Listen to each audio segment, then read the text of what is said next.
আলহামদুলিল্লাহ, আজকে আমাদের সিরাতুন নবী ধারাবাহিক আলোচনার তৃতীয় অধিবেশন শুরু হচ্ছে। আমরা এখনো ভূমিকায় আছি যে জমিনে আল্লাহ তাআলা রাসূলুল্লাহ সাল্লাল্লাহু আলাইহি ওয়াসাল্লামকে পাঠিয়েছেন, সেই জমিনটার মানুষগুলো কেমন ছিল, তাদের সোসাইটি কেমন ছিল, তাদের দিনদারি কেমন ছিল, এগুলোর কিছু আলোচনা আমরা গত সপ্তাহে শুনেছি। আরেকটু আলোচনা বাকি আছে, আমরা আজকে আসবো শেষ দিকে ইনশাআল্লাহ। তারপরে সারা দুনিয়ার পরিস্থিতি কেমন ছিল, কোন পরিবেশে কোন সময়টাকে আল্লাহ তাআলা বেছে নিয়েছেন আখিরি নবী মুহাম্মদুর রাসূলুল্লাহ সাল্লাল্লাহু আলাইহি সাল্লামকে দুনিয়াতে পাঠানোর জন্য। সময়টা কি কি কারণে অত্যন্ত উপযুক্ত সময় ছিল, এবং সারা দুনিয়া থেকে কেন তিনি আরব ভূমিকে চুজ করেছেন। তিনি তো শুধু একলাই, যেমন রাহমাতুল আলামিন সাইয়্যিদুল আম্বিয়া ওয়াল মুরসালিন, তার যেমন অনন্য বৈশিষ্ট্য রয়েছে, কিন্তু উনি ওনার পাশে যে সমস্ত লোকগুলোকে পেয়েছেন, আরবদের লোকগুলোর মধ্যে কি পরিমাণ খারাপ গুণাবলী ছিল, আবার তাদের মধ্যে কিছু লোক এমন ছিল অত্যন্ত ভালো গুণের অধিকারী, এবং সেই গুণের অধিকারী লোকগুলোই ওনার সাহাবী হওয়ার উপযুক্ত হতে পেরেছেন। তাদের কিছু মৌলিক গুণাবলী আরবদের ও তাদের খারাপ দিকগুলোর পাশাপাশি সেই সমাজে যে ভালো দিকগুলো ছিল, সেগুলো আজকে আমাদের আলোচনায় আসবে ইনশাল্লাহ। প্রথমে শুরু হয়ে যাক, পৃথিবীতে তখন কোন কোন দিন ধর্ম ছিল যখন রাসূলুল্লাহ সাল্লাল্লাহু আলাইহি সাল্লামকে আল্লাহ তাআলা পাঠান। মদিনাতে ছিল ওনার পাশেই, যেমন আরবরা ছিল, কোরাইশ বংশের লোকেরা ছিল মূর্তি পূজার অনুসারী, তার কিছু কাহিনী আমরা শুনেছি। এবং মূর্তি পূজা তারা এমন ভাবে করত, সেই মূর্তি আল্লাহ তাআলা তাদেরকে,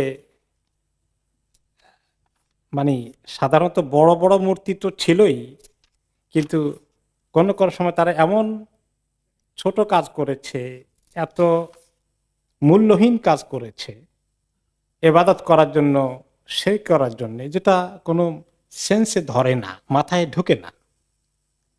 যেমন সহিহ বুখারীতে একটা হাদিস এসেছে, সাহাবী আবু রাজা আল উতারিদি রাদিয়াল্লাহু আনহু বলেন, কুন্না না'বুদুল হাজার, আমরা তো মূর্তি পূজা করতাম পাথর দিয়ে বানানো মূর্তির। ফাইদা ওয়াজাদনা হাজারান হুয়া আখিয়ারু মিনহু, কিন্তু সব জায়গায় তো আর এরকম মূর্তি পাওয়া যায় না। আমরা বিভিন্ন জায়গায় সফর করতাম, তো সব কিছু শুরু করতে তো মূর্তির নামে শুরু করতে হবে। আমরা আল্লাহ নামে শুরু করি যেভাবে, এখন সব জায়গায় মূর্তি নাই, কি দিয়ে শুরু করি? কারণ কিছু একটা দেখতে হবে, তার কাছে চাইতে হবে। আমাদের আল্লাহকে তো আমরা দেখি না, যেখানে থাকি সেখান থেকে আল্লাহর কাছে চাইতে পারি, তাদের কিছু একটা তো লাগবে। তো বলে যে আমরা যখন ভালো কোনো মূর্তি পেতাম না পূজা করার জন্য, তখন একটা পাথর ধরে নিয়ে আসতাম। এই যে পাথর একটা আছে, এটার সামনে রেখে এর কাছে কিছুক্ষণ পর্যন্ত প্রার্থনা করতাম, কিছু চাইতাম। কিছুক্ষণ পরে দেখি যে ও, এর চেয়ে ভালো আরেকটা পাথর আছে, তো এটা ফেলে দিতাম, দিয়ে ওইটা একটু ভালো আছে ওইটার কাছে চাই। চিন্তা করতে পারেন? ফাইদালাম না যে হাজারান জামানা জসওয়াতাম মিন তুরাব, কখনো এমন ভূমিতে যখন থাকতাম যেখানে পাথর নাই সুবিধা মতো, পাথরই পাওয়া যায় না, কি করি সেখানে? তো সেখানে কোনো কোনো সময় আমরা তখন বালি, মাটি, ধুলো বালি এগুলাকে জমা করতাম, করে এরপরে সুম্মা জি'না বিশ-শাতি ফাহালাবনাহু আলাইহি সুম্মা তুবনা বিহি, অতঃপর এই একটু উঁচু ঢিবির মতো করতাম বালি মাটি দিয়ে, এর উপরে আমাদের ছাগলটা, যে ছাগল দুধ দেয়, ওকে এনে তার ওই পাশে রেখে দুধ দোহাই দিয়ে এই মাটির উপরে একটু দুধ দোহাই দিতাম, দিয়ে এখন মোটামুটি এটা একটু বরকতময় হয়ে গেল আর কি। তো ওইটার কাছে চাইতাম। এমনকি কোনো কারো সময় এসেছে, আমরা যখন সফর করতাম, সাথে কোনো মাবুদ নাই, কি করা যায়? তখন আমরা সফর করার সময় তাদের খাবার দাবার তো আর যে কোনো জায়গায় পাওয়া যেত না। আমরা কিছু গমের ছাতু নিয়ে যেতাম, পানি দিয়ে ভিজিয়ে খেয়ে নিতাম, ড্রাই ফুড।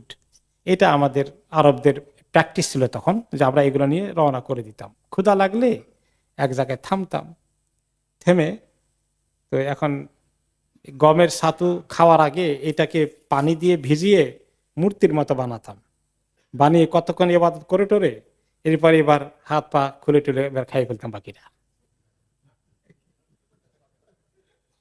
আর কোন কোন সাহাবী বলেছেন যে আমরা যখন সফর করতে যেতাম তো অনেক সময় যাত্রা বিরতি যখন করতাম তখন কিছু খাবার দাবার পাকশাক করার ব্যবস্থা মাঝে মধ্যে হয়ে গেলে তো পাক করতে হলে পাতিল আছে, 3টা পাথর লাগে, তার সঙ্গে 4টা পাথর নিয়ে আসতাম, 3টা দিয়ে পাতিল বসাই দিতাম আর 4 নম্বরটারে মাবুদ বানিয়ে কতক্ষণ ইবাদত করতাম। এইভাবে তাদের দিনদারি ছিল আরব সমাজে। এটা ছিল আরবদের অবস্থা। কিন্তু আরব দেশেই আবার ইহুদি সম্প্রদায়ের কিছু লোকজন এখানে সেখানে ছিল, মদিনাতে বিশেষ করে এবং ইয়ামান এলাকায়। আবার কিছু খ্রিস্ট ধর্মের অনুসারী লোকজন ছিল। তো দুনিয়ার মধ্যে তখন 2টি বড় দিন, একটা হলো ইহুদি ধর্ম আর একটা হচ্ছে কি খ্রিস্ট ধর্ম, এই দুটো। আরেকটা হলো পারস্য দেশে ইরান এলাকায় পারসিক ধর্ম, অগ্নি পূজার ধর্ম। আর আরেকটি পৃথিবীর সভ্যতায় তখন ছিল ভারতের হিন্দু ধর্ম, তার পাশাপাশি ছিল বৌদ্ধ ধর্ম। এইগুলো ছিল তখনকার সমাজে ধর্মীয় জনগোষ্ঠীর ধর্ম হিসাবে পৃথিবীতে প্রচলিত ছিল। সবগুলো সামান্য কিছু আলোচনা আসবে সেই ধর্মগুলো কোন পর্যায়ে ছিল তখন। 1 নম্বর ইহুদি ধর্ম। আমাদের কোরআনে পাকে ইহুদি ধর্মের অনেক কথা আসে। কি আসে? যে তারা তাদের যারা পুরোহিত আছে, ধর্মগুরু যারা, ধর্মের তথাকথিত আলেম যারা, তারা কি করত? আল্লাহর কিতাবের মধ্যে মাঝে মধ্যে পরিবর্তন করে ফেলত। এই যে এই আয়াতটা এভাবে আছে তাওরাতের মধ্যে, এটা এই ফয়সালা তাদের মনোপুত হবে না, তারা যেটা চায় সেটা পাওয়া যাচ্ছে না, সেটাকে কেটে দিয়ে আয়াতকে নিজের হাতে পরিবর্তন করে ফেলত। ইউহারিফুনাল কালিমা আম্মা ওয়াদিহি, হ্যাঁ, আম্মা ওয়াদিহিম, যে তারা কি করত? আল্লাহর শব্দগুলোকে পরিবর্তন করত। এটা হলো একদম ফিজিক্যালি কেটে দিত, মুছে ফেলতো এবং নিজের হাতে লিখে দিত। তখন তো ছাপাখানা ছিল না, কলমের লেখা মুছে দিয়ে আবার নিজের কলম দিয়ে লিখে দিত, আবার এইরকম আল্লাহর কিতাবে আছে। অথবা কোনো সময় তারা অর্থ ঠিকই তেলাওয়াত করত, তাফসির এবং অর্থ নিজের মন গড়া করে দিত, যেটা তাদের জন্য সুবিধা আছে। অথবা যারা জানতে চায় তাদের কোনো ফতুয়া মাসালা দিলে এখানে কিছু লোকে এইরকম মাসালা চায়, এইরকম ফতুয়া চায়, ওটাকে কিভাবে ফিট ইন করা যায়। 3 নম্বর ছিল যে তারা অনেক সময় আসে একটা, পরে আরেকটা, হাত দিয়ে আপনাকে ধরে রাখে মন গড়া একটা পড়ে দেয়। এবং তারা অনেক কথাবার্তা আল্লাহ তাআলা সম্পর্কে বলেছে যার কোনো দলিল নাই। তারা বলেছে আমরা হলাম আল্লাহর বাছাই করা গোষ্ঠী, একান্ত আল্লাহর আপনজন, আবনা উল্লাহ ও আহিবাহু, আমরা আল্লাহর সন্তানের মতো এবং তার সবচেয়ে প্রিয়। আমাদেরকে আল্লাহ তাআলা জাহান্নামে বেশি দিন জ্বালাবেন না, বড় জোর 40 দিন জ্বালাবেন, তারপরে আমরা মুক্ত, আর কোনো চিন্তা নাই। আর সব মানুষকে তো অনাদিকাল জ্বালাবেন। এখন 40 দিন জ্বলারও এত সাহস আছে? নাউযুবিল্লাহ। এরপরে তারা আরো বলেছে ইয়াদুল্লাহি মাগলুলা, আল্লাহর হাতটা হচ্ছে একেবারে গলার মধ্যে লাগানো, আল্লাহ দিতেই চান না মনে হয় না, এত আসি এত কম কম করে দেন খালি। নাউযুবিল্লাহ। তো আল্লাহ তাআলা বলেছেন গুল্লাত আইদিহিম, তাদের হাত গলার সঙ্গে লেগে থাকুক, অভিশপ্ত করেছেন আল্লাহ তাআলা। তারপরে তারা আরো বলেছে যে হে নবী মুহাম্মদ, আপনার কাছে কে আসছে? জিবরাইল আসছে, জিবরাইলকে আমরা পছন্দ করি না মোটেই। যে মিকাইল আর ইসরাফিল মোটামুটি 2 জন ভালো ফেরেশতা, তারা যদি ওহী নিয়ে আসতো কনসিডারেবল ছিল। এই তাদের ধর্মের মধ্যে এরকম বিকৃতিগুলো ছিল। খ্রিস্ট ধর্মের মধ্যে কি ছিল? খ্রিস্ট ধর্ম যে ঈসা আলাইহিস সালামে এক আল্লাহর ইবাদত করতে বলেছেন, সেখানে কয় মাবুদ যোগ হয়েছে? 3 জন, ত্রিতত্ত্ব, ট্রিনিটি। এগুলো নবী করিম সাল্লাল্লাহু আলাইহি ওয়াসাল্লামের জামানায় তার আগে থেকেই তাদের মধ্যে চলে এসেছে। এবং সেখানেও তারা মন গড়া বিভিন্ন রকমের শরীয়তের মাসালা তাকে চেঞ্জ করে করে করে তারা পরিবর্তন করে। তাদের ওলামারা বসে কনফারেন্স করে যে নবীর শরীয়তকে পাল্টিয়ে দেয়। এখন আমাদের মুসলমানদের আলেমরা বিশাল কনফারেন্স করে কোরআন হাদিসের বিপরীত কোনো ফতোয়া তৈরি করে, এটা গ্রহণ করা যাবে? প্রশ্নই আসে না। আল্লাহ তাআলা আমাদেরকে এরকম অপকর্ম থেকে রক্ষা করুন। এইভাবে করে খ্রিস্ট ধর্মের মধ্যেও ঠিক তেমনি গির্জা কেন্দ্রিক, গির্জার সঙ্গে যারা শাসক আছে তাদের সঙ্গে প্যাক্ট ছিল, এতে প্রচুর পরিমাণ ট্যাক্স আদায় করবে। এই করকে তারা মানে মনে করত যে রাষ্ট্রে যত কর চায় সবটা দেওয়াকে তারা ইবাদত হিসাবে ডিক্লেয়ার করে দিয়ে ওখান থেকে একটা পার্সেন্টেজ তারা নিজেরাও পেত। এমনকি আপনারা জানেন যে মধ্যযুগে ইউরোপে পর্যন্ত কেউ মারা গেলে ধর্মযাজকরা ওয়ারিশরা যদি চাইতো তাদের পিতা মাতাকে, প্রিয়জনকে জান্নাতের সার্টিফিকেট সহকারে কবর দিত, এবং কোন ধরনের জান্নাত চায় সেটার ব্যবস্থাও আছে। এইভাবে ধর্মের মধ্যে খ্রিস্ট ধর্মে এরকম অবস্থা হয়েছে। এরপরে আপনি যদি যান পার্শ্ববর্তী, এরপরে পারস্য দেশে, সেখানে তাদের মধ্যে যে ধর্ম ছিল এই ধর্মটা আসলে অগ্নি পূজা করে, আগুন পূজার ধর্ম সেটা তাদের, যেটাকে বলা হয় পারস্য সাম্রাজ্য এবং তাদের যারা সম্রাট ছিলেন, শাসক ছিলেন, তাদেরকে বলা হয় রোমান, আলাদাকে বলা হয় কায়সার, আর তাদেরকে বলা হয়তো কেসরা। এটা তাদের উপাধি ছিল। যুগ যুগ ধরে একটি গোষ্ঠী সেখানে তারা শাসন করেছে এবং তাদের ধর্ম ছিল অগ্নি পূজার ধর্ম। কয়েকটি প্রাকৃতিক জিনিসকে তারা পূজা করত, তার মধ্যে একটা ছিল পানি, একটা ছিল আগুন। বিশেষ করে সবচেয়ে বড় মাবুদ ছিল আগুন, এই জন্য বলা হয় অগ্নি পূজক, আগুনের পূজা। এখনো তাদের কিছু কিছু অংশ, অল্প কিছু বাকি আছে ইরান এলাকায়, এবং কিছু কিছু লোক তাদের ভারতে বোম্বাই এলাকায় আছে, পারসিক বলে এদেরকে, পারসিক অগ্নি পূজক। এরা খুব করে সাংঘাতিক ভাবে এই অগ্নি পূজার ধর্মকে তারা ওই এলাকায়, ইরান এবং ইরাক এবং পার্শ্ববর্তী এলাকায়, মধ্য এশিয়া চতুর্দিকে তারা এই ধর্মটাকে চর্চা করত। এবং তাদের দৈনিক 4 বার করে সূর্যের ইবাদত করার, সূর্যের উদ্দেশ্যে ইবাদত করা কম্পালসারি ছিল, ফরজ ছিল। যেভাবে আমাদের 5 ওয়াক্ত আছে, আল্লাহর জন্য আমরা নামাজ আদায় করি, তারা দৈনিক 4 বার অগ্নি পূজার এই ইবাদত করতে হতো। ওকে, এরপরে পাশাপাশি তারা আবার চন্দ্রের ইবাদত করত, সূর্যের ইবাদত করত, আগুনের পাশে পানির ইবাদত করত। এরপরে তাদের এত দোয়া দরুদ বানিয়ে নিয়েছে প্রত্যেকটি কাজে কর্মে, যেভাবে আমাদের প্রত্যেকটি কাজের আগে দোয়া আছে, সকালবেলা দোয়া আদকার আছে, সন্ধ্যাবেলা আছে, ওটার খুব ইহতিমামের সাথে করতো তারা। এরপরে আপনার খাওয়ার আগে পরে সব কাজে একেবারে বাকায়দা দোয়ার অবস্থা। এরপরে তাদের যে মাবুদ আছে আগুন, বড় মাবুদ, এই আগুন যেন কখনো না নিভে, শিখা অনির্বাণ।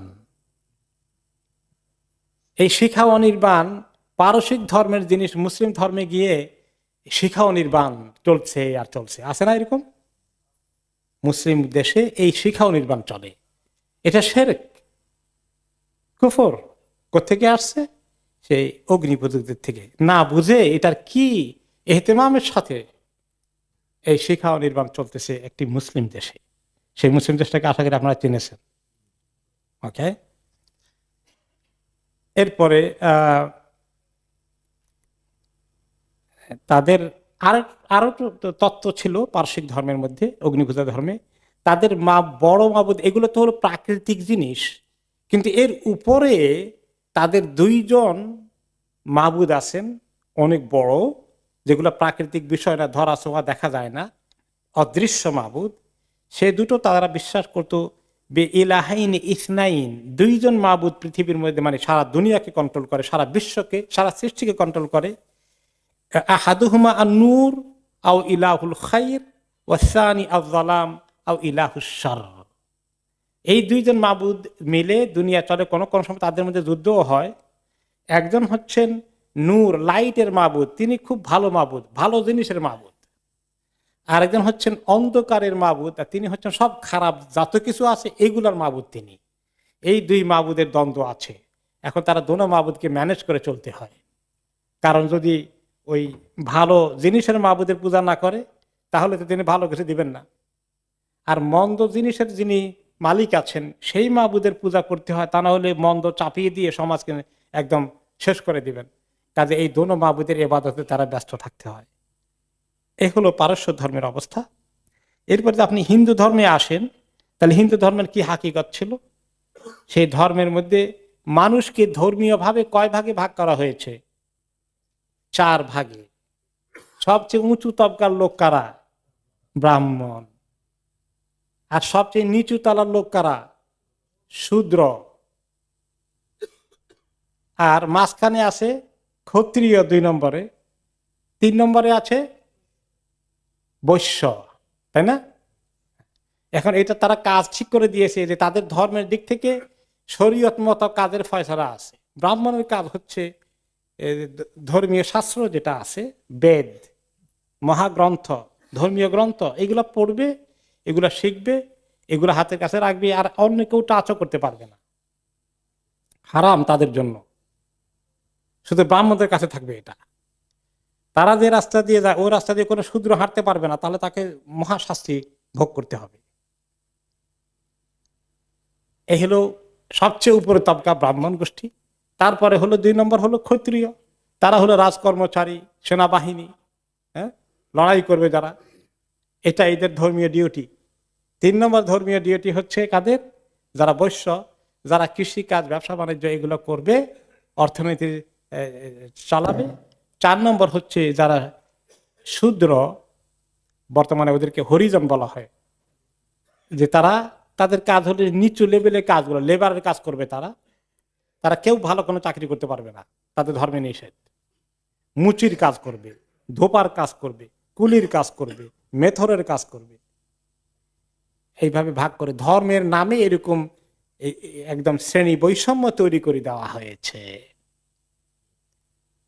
এবং বিয়ে শাদী ওই একই গোত্রের একই কাস্টের ভিতরে হতে হবে, অন্য কাস্ট তাদেরকে করতে পারবে না। বিশেষ করে যদি নিচু জাতের হয় তাহলে তো সেটা চরম মহাপাপ হয়ে যাবে, তাই কেউ তাদেরকে বিয়ে করলে। এভাবে ধর্মটা হিন্দু ধর্মে এসেছে। এবং তার পাশাপাশি বৌদ্ধ ধর্ম, যেটা ভারতীয় উপমহাদেশের একটি এলাকা এবং দূর প্রাচ্যে, পূর্ব এশিয়ায় প্রচলিত ছিল, সেটা হচ্ছে বৌদ্ধ ধর্ম। সেখানেও মূর্তি পূজা কিভাবে হয়েছে, বৌদ্ধের বিশাল বিশাল মূর্তি বিভিন্ন জায়গায়, এটা হলো তাদের ধর্মের সবচেয়ে বড় কথা। সেই বৌদ্ধ ধর্মের অন্যতম স্লোগান ছিল কি? জীব হত্যা মহাপাপ, কোনো প্রাণীকে হত্যা করা যাবে না, এই জন্য গোশত খাওয়া যাবে না, মাছ খাওয়া যাবে না, মুরগি খাওয়া যাবে না, এটা খাইতে হলে হত্যা করা লাগে। জীব হত্যা মহাপাপ। সে ধর্মের যারা দাবিদার তারা আজকে মানুষ হত্যা করছে, নারী শিশু নির্বিশেষে আগুনে পুড়িয়ে মারছে রোহিঙ্গাদেরকে। এই বৌদ্ধরা, বৌদ্ধ ভিক্ষুরা এগুলা নেতৃত্ব দিচ্ছে আর্মির পাশাপাশি। তো এইরকম ধর্মের নামে অধর্ম পৃথিবীতে এইভাবে সয়লাভ হয়ে গেছে। সেই পরিবেশে আল্লাহ তাআলা নবী মুহাম্মদ সাল্লাল্লাহু আলাইহি ওয়াসাল্লামকে ইসলামের আলো নিয়ে পৃথিবীর জাতির কাছে পাঠিয়েছেন।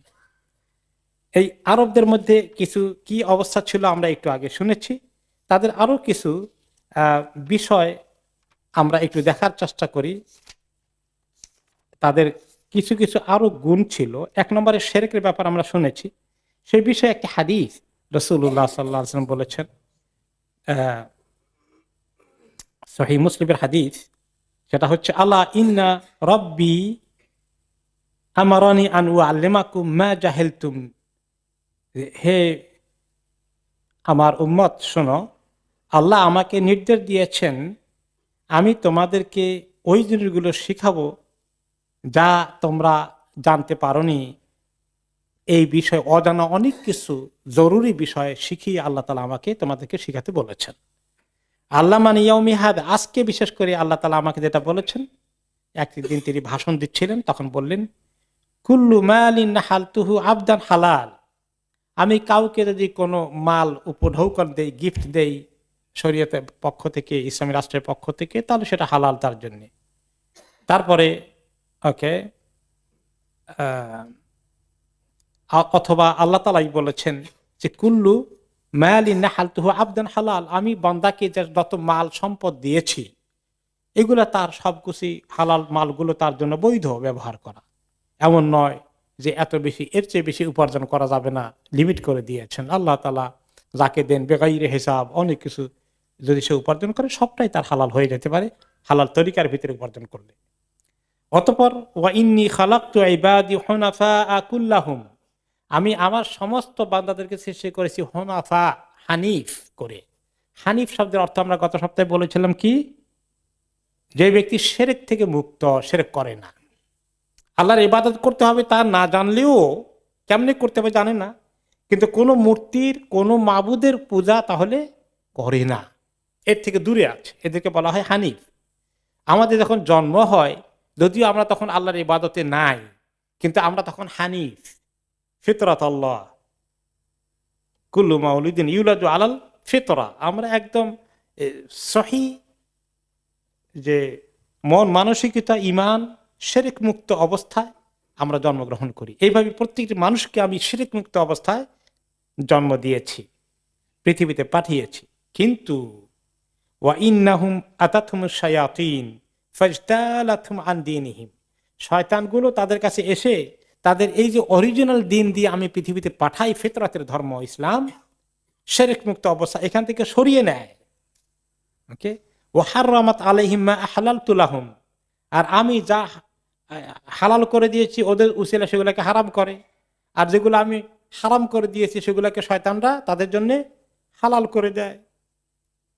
ওয়া আমারতুহুম আন ইউশরিকু বি মা লাম ওয়া আমারাতহুম আন ইউশরিকু বি মা লাম ইউনজিল বিহি সুলতানা, আমি যেটাকে নিষেধ করেছি তার বিপরীত শয়তানরা তাদেরকে নির্দেশ করেছে যে বিভিন্ন রকমের মাবুদ মূর্তিগুলোর পূজা করো, যেগুলোর পক্ষে কোনো দলিল নাই। না জেনেই শয়তানের কথায় পড়ে মানুষ এই মূর্তি পূজার দিকে লিপ্ত হয়ে গেল। তিনি সাবধান করলেন যে এরকম যেন কোনো পর্যায়ে গিয়ে তার উম্মতে শিরকে লিপ্ত না হয়ে যায়। আমরা গত সপ্তাহে আরো শুনেছিলাম যে আরব দেশে এরকম কিছু হানিফ লোক ছিলেন যারা মূর্তি পূজা করেননি। তাদের মধ্যে আলহামদুলিল্লাহ, তারা যদিও ইব্রাহিম আলাইহিস ধর্ম মেজরিটি লোক পরিবর্তন করে ফেলেছে, কিন্তু কিছু লোক ধরে রাখার চেষ্টা করেছে। তাদের মধ্যে একজন ছিলেন যায়েদ ইবনে আমর ইবনে নুফাইল, এক কবি এবং ভালো শিক্ষিত মানুষটি। তিনি, তার ব্যাপারে রেওয়ায়েত আছে, কানা লা ইয়াযবাহুন লিল আনসাব ওয়ালা ইয়াকুলুল মাইতা ওয়াদ দাম, তিনি কখনো কোনো মূর্তির পূজা করেননি, মূর্তির সামনে কোনো কোরবানিও উৎসর্গ করেননি, বরঞ্চ তিনি কবিতা লিখেছেন যেখানে তাওহীদের কথা আছে। তিনি বলেছেন, আরাব্বান ওয়াহিদান আম আলফা রাব্বিন আদিনুন ইদা তুকসিমাতিল উমুরু, যে এক রব কি উত্তম না হাজার রব জোগাড় করবা তোমরা। তারপরে তিনি আলো বলেছেন, ওয়ালাকিন আবুদুর রহমান রব্বি লিয়াগফিরা যামবির রব্বুল গাফুরু, বরং আমি শুধুমাত্র এক রবের ইবাদত করি যিনি রহমান, তিনি আশা করছি তিনি আবার গুনাহকে মাফ করে দিবেন, তিনি অত্যন্ত ক্ষমাশীল রব। তাওহীদের খবর তার কাছে ছিল। এরকম বেশ কিছু লোক বিভিন্ন জায়গায় ছড়িয়ে ছিটিয়ে তাদের মধ্যে ছিল। তার মধ্যে আরেকজন বিখ্যাত বক্তা ছিলেন এবং ভ্যারি পপুলার ইন্টেলেকচুয়াল স্পিকার ছিলেন, তাদের সবাই তার কথা শুনতেন। তার নাম হচ্ছে কুস ইবনে সাঈদা আল ইয়াদি। তিনি ছিলেন খাতিবান হাকিমান আকিলান, তিনি ছিলেন ভালো বক্তা, অনেক বড় জ্ঞানী, খুব বুদ্ধিমান ব্যক্তি। তো তিনি মাঝে মধ্যে কি করতেন, বিভিন্ন গ্যাদারিংয়ে যেতেন এবং এক আল্লাহর দিকে দাওয়াত দিতেন।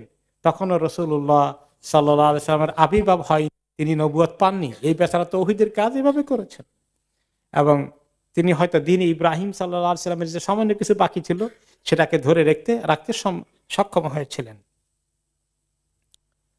ইবনে আব্বাস রাদিয়াল্লাহু তাআলা আনহুমা বলেন, ইন্না কুস ইবনে সাঈদা কানা ইয়াখতুবু কওমাহু ফি সুক উকাদ। সুক উকাদ, উকাজ মেলা, বিশাল একটা বড় মেলার জায়গা ছিল যেখানে বাৎসরিক মেলা হতো। আরবরা সাহিত্য চর্চা, শিল্প চর্চা করতো এবং সেখানে জিনিস বেচা কিনে হতো, বিভিন্ন দেশ থেকে আসতো, সেখানে অনেক লোকের সমাগম হতো। তিনি ওখানে চলে যেতেন, ওখানে গিয়ে তিনি মাঝে মধ্যে বক্তৃতা করতেন এবং সেখানে তিনি তাওহীদের কথা বলতেন, আখিরি নবী আসবে সে খবরও দিতেন। তিনি বলেছেন, সায়ালামু হাক্কু মান হাদাল ওয়াজহ, ওকে, মিন হাদাল ওয়াজহ, যে এই দিক থেকে হক আসবে। এবং সে ইশারা করতেন, ও কাজ তো তায়েফের পাশে, ওই দিক থেকে আসবে, আঙ্গুল দিয়ে ইশারা করতেন। ওই দিকটা কোন দিকে ইশারা করতেন? মক্কার দিকে, যে ওই দিক থেকে হক আসবে। তাকে জিজ্ঞেস করা হলো, প্রশ্ন করা হলো বক্তৃতার মধ্যে, ওমা হাদাল হক, কোন হকের কথা তুমি বলো, কোন হকের খবর দিচ্ছ? তখন বলল, রাজুলুম মিন ওয়ালাদিল উআই ইবনে গালিব ইয়াদউকুম ইলা কালিমাতিল ইখলাস ওয়া আইশিল আবাদ ওয়া নাঈম লা ইয়ানফাদ। শোনো, কোরাইশ বংশ থেকে একজন লোক আসবেন যিনি তোমাদেরকে এক তাওহীদের দিকে দাওয়াত দিবেন, এক আল্লাহর ইবাদতের দিকে, এবং তিনি তোমাদেরকে আখেরাতে মহা শান্তির ঠিকানার সন্ধান দিবেন এবং নিয়ামতের খবরগুলো দিবেন। উনি যখন আসবেন, ফাইন দাআকুম ফাজিবু, উনি ডাকলে, তোমাদেরকে দাওয়াত দিলে, দিনের কথা বলে তোমরা সাড়া দিও। ওয়ালাউ আলিমতু আন্নী আইশু ইলা মা বাসিহি লাকুনতু আউওয়ালা মান ইয়াসআ ইলাইহি, যে আমি যদি জানতাম যে তিনি কোত্থেকে আসবেন, কবে আসবেন, তিনি এই দায়িত্ব নিয়ে হাজির হয়ে যাবেন এবং আহ্বান করবেন, আমি সবার আগে তার ডাকে সাড়া দিব যদি আমি তাকে পেয়ে যাই। কিন্তু তার আফসোস হচ্ছে, যেটা পরবর্তী পর্যায়ে প্রমাণিত হয়েছে, সে যদিও নবী করিম সাল্লাল্লাহু আলাইহি সাল্লামকে পেয়েছেন, কিন্তু নবুয়ত পাওয়ার আগে জানতে পারেনি যে এই লোকটাই ওই লোক। তখনও নবুয়ত ডিক্লার হয়নি, ওহী নাজিল হয়নি। মুহাম্মদ সাল্লাল্লাহু আলাইহি সাল্লাম তখন আর 10 জন মানুষের মতোই তাদের কাছে, সমাজের আরেকজন মানুষ মাত্র। এই জন্য তিনি নবুয়ত পাওয়ার আগে ওনার ইন্তেকাল হয়ে গেছে, বেচারা এই জিনিসটাকে মিস করেছেন। তো আরবদের এই যে কিছু ভালো অবস্থা কিছু লোক ছিল, যদিও তাদের সংখ্যা কম, আমরা এখন দেখব যে ওই আরবদের সামাজিক পরিবেশটা কেমন ছিল, সভ্যতা, বিভিন্ন আমাদের সামাজিক আচার অনুষ্ঠানগুলো কেমন ছিল, এর মধ্যে ভালো কি দিক ছিল আর মন্দ কি দিক ছিল। এবং ভালো দিকগুলো খুব দামি জিনিস ছিল, যেগুলো পরবর্তী পর্যায়ে সাহাবীদের মধ্যে বিশাল একটা ভূমিকা রেখেছে ভালো গুণগুলো। আগে আসুই তাদের যে কিছু গুণ ছিল, যেমন তাদের সামাজিক, এটা কোনো রাষ্ট্র ছিল না আরব দেশে, বিভিন্ন কবিরা কেন্দ্রিক ছিল। যেভাবে পারস্য সাম্রাজ্য ছিল, রোমান সাম্রাজ্য ছিল, সেগুলো বাকায়দা পরিপূর্ণ একটা রাষ্ট্রের তরিকায় আছে। কিন্তু আরবদের মধ্যে এরকম কোন রাষ্ট্র আরব দেশে তখন ছিল না। তারা বিভিন্ন কবিলায়, এলাকায় কবিলা লিডার আছে এইভাবে, কিন্তু তাদের কিছু আবার নিয়ম কানুন, রুল, এগুলা রেগুলেশন, তারা এগুলা মেনেছে। একেবারেই যে যাযাবরের মতো ছিল সবাই তা নাই, কিছু এগুলো ফলো করেছে। তার মধ্যে কিছু ভালো জিনিস, যেমন তাদের বংশের বুনিয়াদের ধরে রাখতো, বংশ যাতে নষ্ট না হয়ে যায়, এই জন্য বংশের বাইরে বিয়ে করতো না। যদিও এটা পরিপূর্ণ ইসলামিক থিওরি না, ইসলাম তো আসছে এই যে ভালো যেখানে পাও, দিনদার যেখানে পাও সেখানে পছন্দ করে, কোন বংশের বড়াই এটা না। কিন্তু ওদের বংশের বড়াই সাংঘাতিক ছিল, এটা নিয়ে তারা কখনোই কম্প্রোমাইজ করতো না। এরপরে ছিল তাদের দুটো গুণ তাদের মধ্যে ছিল, লেখাপড়া বেশি তারা করতো না, স্কুল কলেজ এগুলো কিছুই ছিল না, মাদ্রাসা। মাঝে মাঝে অল্প কিছু লোক একটু লেখালেখি জানতো সামান্য, কিন্তু মেজরিটি লোকে লেখালেখি নাই। কিন্তু তাদের ব্রেইন খুব শার্প ছিল। তাদের দুটো সাহিত্যের মধ্যে একটা হলো বক্তৃতা করার মতো ভালো ভালো বক্তা ছিল মাঝে মধ্যে, এরা ভালো ভালো জিনিস সমাজে প্রচার করতো। যেভাবে সাইদের একটা লেকচার আপনারা শুনলাম, ও কাজ থেকে একটুখানি যিনি বলেছেন। আর কবিদের ব্যাপক প্রভাব ছিল, কবিতা চর্চা খুব করেছে তারা। সুবিধা হয়েছে কি, তাদের লেখাপড়া না থাকার কারণে সব মৌখিকভাবে মুখস্থ ধরে রাখতে হয়েছে, এবং তাদের মতে এত কবিতা মুখস্থ করে রাখা পৃথিবীতে আর কোনো জাতি পাওয়া যায়নি। এবং তারা আরবি সাহিত্য পড়েন, মাদ্রাসায় ইসলামিক ইউনিভার্সিটিতে পড়েন, তাদেরকে কবিতা পড়তে, আমাদেরকে পড়তে হয়েছে, প্রচুর কবিতা পড়তে হয়েছে। কোরআন হাদিস বোঝার জন্য ওই কবিতাগুলো ব্যাখ্যা হিসাবে খুব কাজে লাগে। তো এই বড় বড় নাম করা 10টি কবিতার সংকলনের নাম হলো আশারা মুআল্লাকাত, আল মুআল্লাকাতুল আশারা। তারা মাদ্রাসায় পড়েছেন জানেন। তাই 10টার মধ্যে বেশি নাম করা হলো 7টা সাবুল মুআল্লাকাত। এই সাবুল মুআল্লাকাত কোন কোন জায়গায় আরো 3টে অ্যাড করে আশারু মুআল্লাকাত বলা হয়। কবিতাকে তারা এত পছন্দ করত, এই আপনার কবিতাগুলোকে কাবার ঘরের চতুর্পাশে ওয়ালে তারা লিখে রেখেছিল, যে এগুলো এত দামি সাহিত্য তাদের কাছে। সত্যি আরবি সাহিত্যের সবচেয়ে প্রাচীনতম মৌলিক নিদর্শনের মধ্যে সাবুল মুআল্লাকাত এখনো সমস্ত আলেমরা পড়ে আসতে হয়। কারণ ওগুলো পড়লে আরবি ভাষা রপ্ত হয় ভালো, তখন কোরআন হাদিস বোঝা ইজি হয়ে যায়। অনেক কবিতা মুখস্থ করতে হয়েছে, এখন অবশ্য ভুলে গেছি অনেক। তো এই কবিতাটা ছিল তাদের তখন মুখপাত্র, লাইক মিডিয়ার মতো কাজ করত। এখন সেখানে এত প্রভাব ছিল, কবিতার আসর এভাবে বসতো, যেমন এক কবিলার গোষ্ঠীর নাম ছিল বনু আনফিন নাকা। বনু আনফিন নাকা তার মানে কি? উটের নাকের কবিলা। উটের নাকের কবিলা কি? এই কবিলার লোকগুলো সাধারণত রাখালের চাকরি করে, আর যখন বিভিন্ন জায়গায় লোকেরা উঠে সওয়ার হয়ে যায়, একজন উটের চালক হয়। আগে আগে হাতে রশি ধরে ধরে উটের নাকের মধ্যে রশি থাকে, টানে টানে ধরে নিয়ে যায়, আর যিনি উটের উপরে সওয়ার হন তিনি তো বসে থাকেন, তাকে টানিয়ে নিয়ে যায় যে লোকটা, এই লেবার, শ্রমিক। এগুলা এই এই দেশের এই কবিলার লোকেরা এটা বেশি করে। করতে করতে ওদের কবিলার নাম হয়ে গেছে বনু আনফিন নাকা, মানে উটের নাকের কবিলার লোকজন। তো এটা পরিচয়টাকে খুব ভালো হলো নাকি খারাপ হয়ে গেল? বেশি ভালো হয় নাই তো। এটা কোনো ভালো পরিচয় দেওয়া কবিলা হলো নাকি? এখন তারা চিন্তা করলো আমাদের এই কবিলার নামটা কিভাবে পাল্টানো যায়। তখন তারা তাদের সময় সেরা কবিকে দাওয়াত দিল, ভালো করে খাওয়ালেটা হলো। খাওয়াইটা বললো যে আমাদের কবিলার নামটার তুমি একটু খুব বদনাম হয়ে গেছে, আমরা কোনো জায়গায় গেলে টেলে লোকেরা আমাদেরকে মানে তেমন ওয়েলকামও করে না, আমাদের স্ট্যাটাস খুব নিচু হয়ে আছে। কিভাবে তুমি আমাদের স্ট্যাটাসটাকে উঁচু করবা, এটা কোনো বুদ্ধি তোমার কাছে আছে? আছে, কোনো অসুবিধা নেই। তাকে ভালো করে খাবার দাবার করে মদ টদ খাওয়াই দিয়ে বেশি করে টাকা পয়সা দিয়া লিখে দিল। সে কবিতা লিখলো। কবিতার অর্থ হচ্ছে এই যত কবিলা আছে তার মধ্যে সেরা হলো বনু আনফিন নাকা, কারণ তারা থাকে উটের সামনে আর সব কবিলা থাকে উটের পিছনে। এই কথাটাকে সে এমন কায়দা করে বলেছে, এটা খুব ছড়িয়ে গেল। এখন বনু আনফিন নাকার অনেক সুনাম হয়ে গেল, আর এই কবিতার সঙ্গে সম্পৃক্ত হওয়া এখন গৌরবের বিষয় হয়ে গেল। আরেক লোক ছিল, তার প্রায় জন 10 কোন কোন রেওয়ায়েতে বোন ছিল, বিবাহ দিতে পারছে না। আর কোন কোন রেওয়ায়েতে তার মেয়ে ছিল গোটা 10 মতো, একটারও বিয়ে হয় না। গরিব মানুষ, কেউ তার মেয়ে নিতে আসে না। এখন সে কি করলো, একটা বুদ্ধি করলো। এক নাম করা কবি ছিল, কবিকে দাওয়াত দিল। দাওয়াত দিয়ে ভালো করে যাই আছে তার বেচারা গরিব মানুষের মানে নিজের গায়ের দামি চাদরখানা উপহার দিয়ে দিল। তারপরে নিজে একটা উঠ ছিল, ভালো করে জবাই করে খাওয়াইলো ওইটাকে। তাকে খাওয়া দিয়ে বললো যে আমার তো দূর অবস্থা, আমার মেয়েগুলোর বিয়ে হয় না, আমার সামাজিক অবস্থা তত উঁচু না, কেউ আসে না, তো প্রস্তাব নিয়ে কি করি, আমি ঠেকে গেছি। কোনো অসুবিধা না, আমি কবিতা লিখবো।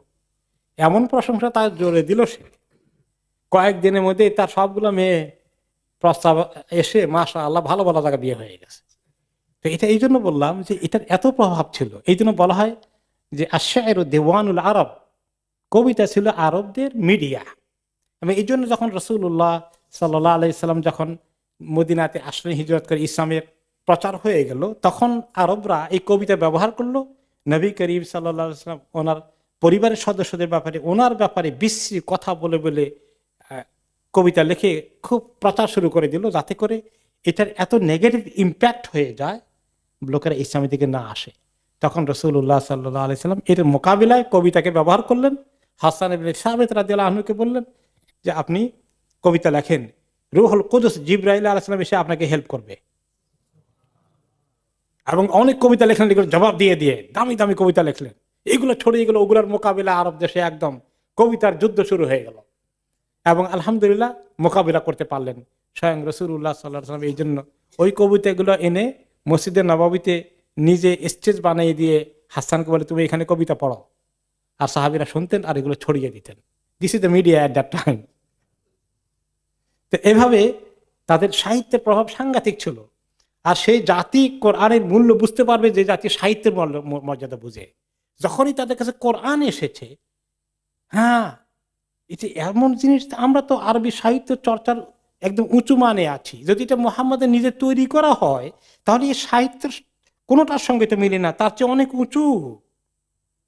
এই দেখেন সাহিত্য, এই প্রচার এবং প্রসারে তারা যেভাবে ভূমিকা রেখেছে, ওই জিনিসটা এখন কোরআন প্রচারের জন্য, ইসলাম প্রচারের জন্য কোরআন যে কত দামি জিনিস, এটা বোঝার জন্য সুবিধা হয়েছে। এ ছিল সাহিত্য এবং কবিতার প্রভাব। তাদের মধ্যে আরেকটা জিনিস ছিল খুব খারাপ, মহিলা সংক্রান্ত বিষয়। তারা মহিলাদেরকে ভালো করে কোনো অধিকার দিত না পুরুষদের সমান। নারী পুরুষের যে একটা সাম্যের অধিকার আছে, মানুষ ওয়ালাকাদ কাররামনা বনি আদম, আল্লাহ তাআলা যে বলেছেন বনি আদমকে আমি সম্মানিত করেছি, পুরুষ এবং মহিলা উভয়কে। মানুষ হিসেবে তার সম্মান অবশ্যই সমস্ত সৃষ্টির ঊর্ধ্বে, কিন্তু তারা মহিলাদেরকে এই সম্মান দিত না। এক নম্বরে তারা কি করত, যে যদি কোনো পিতা মাতা মারা যান সম্পদ রেখে, এই সম্পদের মালিক কি হবে, কোনো মেয়ে সম্পদের কিছু পাবে না। কারা পাবে? শুধু ছেলেরা পাবে। আবার ছেলেদের মধ্যে সব ছেলেরা পাবে না, যেগুলো বাবার মধ্যে বড় বড় ছেলে হয়েছে, যারা লড়াই করার মতো যোদ্ধা হয়েছে, তারা পাবে শুধুমাত্র। যেগুলো তার চেয়ে ছোট, মাইনর, নাবালিগ, এরা কোনো কোনো কবিলা আক্রমণ করলে যুদ্ধ করতে পারবে না, এরা পাবে না। এরপরে আপনার যদি নিজের ছেলে মেয়েদের মধ্যে শুধু ছেলে আছে, শুধু মেয়ে আছে, ছেলে নাই, তাহলে সে মারা গেলে তার মেয়েরাও পাবে না, ওই মেয়েদের কাজিনটা পাবে। এরকম একটা ঘটনা ঘটলো নবী করিম সাল্লাল্লাহু আলাইহি ওয়াসাল্লামের জামানায়, মদিনাতে ঘটেছে। আওয়াস ইবনে সাবিত নামে একজন সাহাবী ইন্তেকাল করলেন। তখন কিন্তু শরীয়তে কোরআনের মিরাসের আইন আসে নাই, নাজিল হয় নাই। তখন সে মারা যাওয়ার পরে তার দুটো মেয়ে রেখে গেল, ছোট মেয়ে, বা তারা মোটামুটি বয়স হয়েছে এখন। তাদের দুইজন চাচাতো ভাই ছিল, তারা এসে তাদের সমস্ত সম্পদ নিয়ে গেল, যে এই পরিবারের পক্ষ থেকে আমরা যোদ্ধা হিসাবে আসি, গোটা পরিবারের গোষ্ঠীর পক্ষ থেকে যোদ্ধা আমরা, আমাদের হক। এটাই এই আরব সমাজের নিয়ম। তো মেয়েদের মা বলে যে মেয়েগুলোর কিছু রাখবা না, কারণ এটা তো আমাদের হক। তো এক কাজ করো, মেয়ে দুটাকে তোমরা অন্তত বিয়ে করে নিয়ে যাও, তাহলে আমি অন্তত নিশ্চিন্ত হয়ে গেলাম, তোমরা চাচাতো ভাই বিয়ে করতে পারো। বলে দেন ওরা দেখতে সুন্দর না, দেখে বিয়ে করা যাবে না, এটা আমাদের পছন্দ হয় না। তখন নবী করিম সাল্লাল্লাহু আলাইহি ওয়াসাল্লামের কাছে আসলেন ওই মহিলা, মেয়ে দুটোর মা, যে এসে বলেন, ইয়া রাসূলুল্লাহ তুফি আওস, আপনি তো জানেন আপনার সাহাবী আওসের ইন্তেকাল হয়ে গেছে।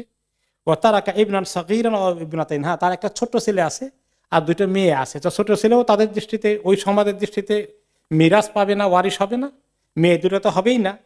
এখন তার দুই চাচাতো ভাই এসে, সুয়াইদ এবং আরফাতা তাদের নাম ছিল, দুজনে এসে যা আসিল মাল সম্পত্তি সব নিয়ে গেছে। আমি বললাম তাজাওয়াজা ইবনাতাই, অন্তত তোমার চাচার দুইটা মেয়েকে বিয়ে করে আমাকে দায়িত্বমুক্ত করো, অন্তত আমাকে এতটুকু সিকিউরিটি দাও। আবায়া, তারা পছন্দ করবে না।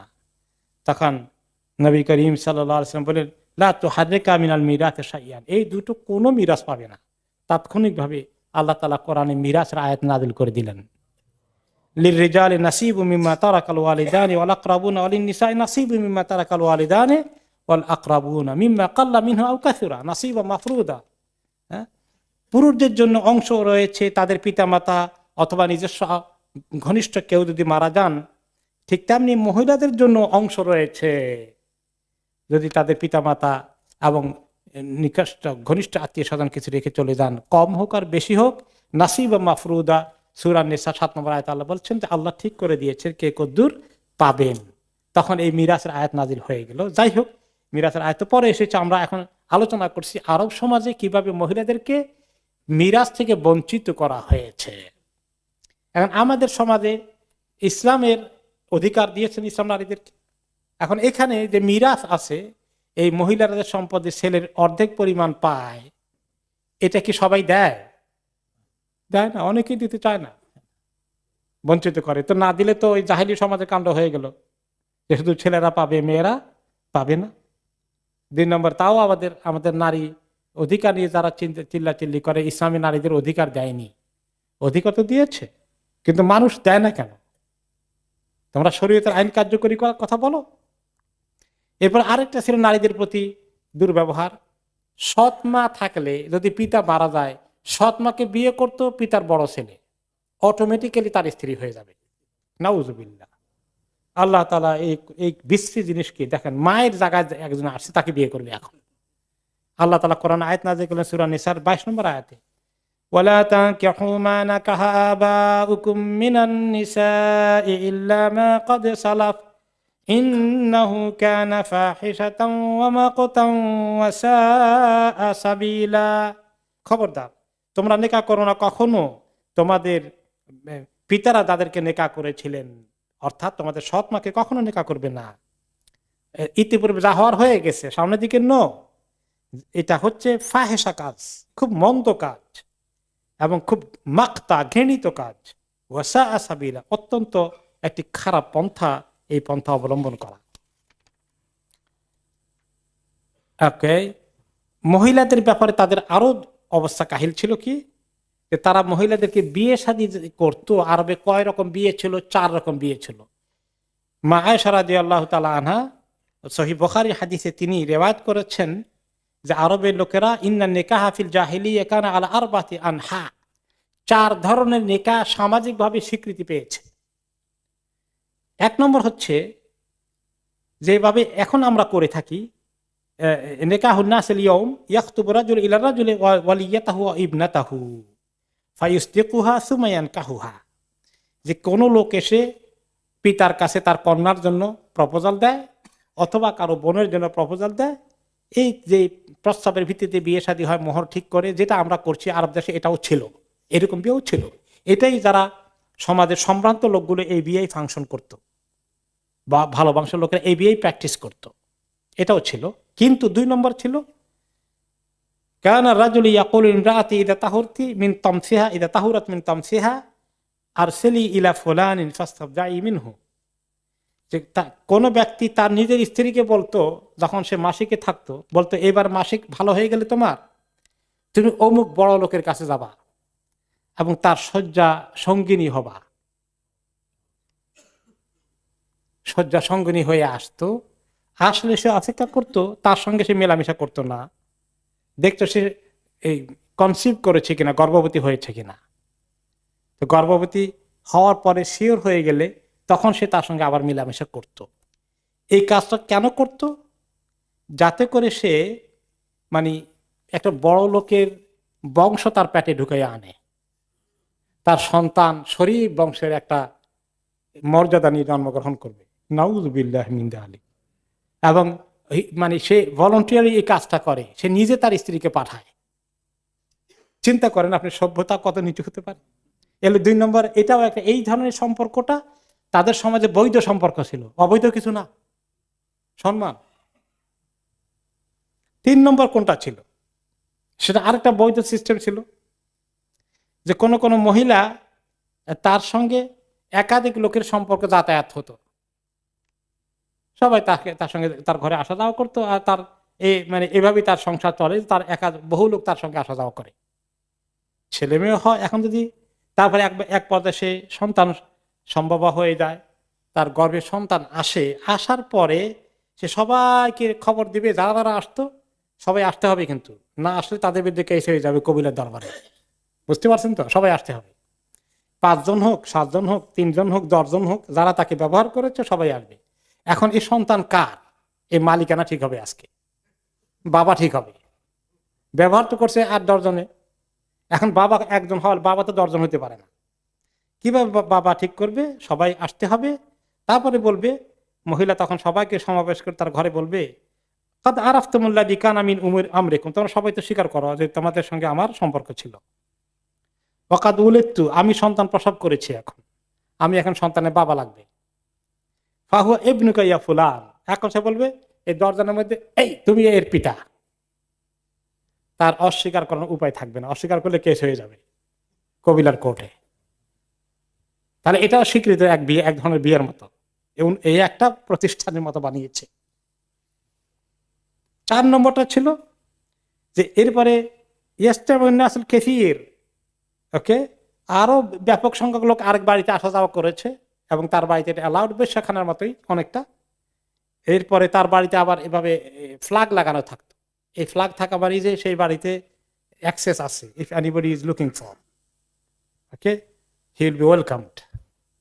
তো এখন যাওয়া আসা করে করতে করতে এরপরে সেই মহিলাও এখন যদি সন্তান প্রসব করে, সে আবার রেকর্ড রাখে, মানে বা লিস্ট আছে, যাই হোক, এখন সে সন্তান প্রসব করলো, করার পরে এখন তার বাবা জোগাড় করতে হবে। এখানে তো অনেক লোক আসছে, বেসুমার লোক আসছে, কিছু আইডিয়া থাকলেও এত লিস্ট জোগাড় করা যায়নি। এখন সে কি করবে? এটাও আর একটা সিস্টেম, যে যারা কাফা চিনে তাদেরকে নিয়ে আসবে, অর্থাৎ পা দেখলে বুঝতে পারে।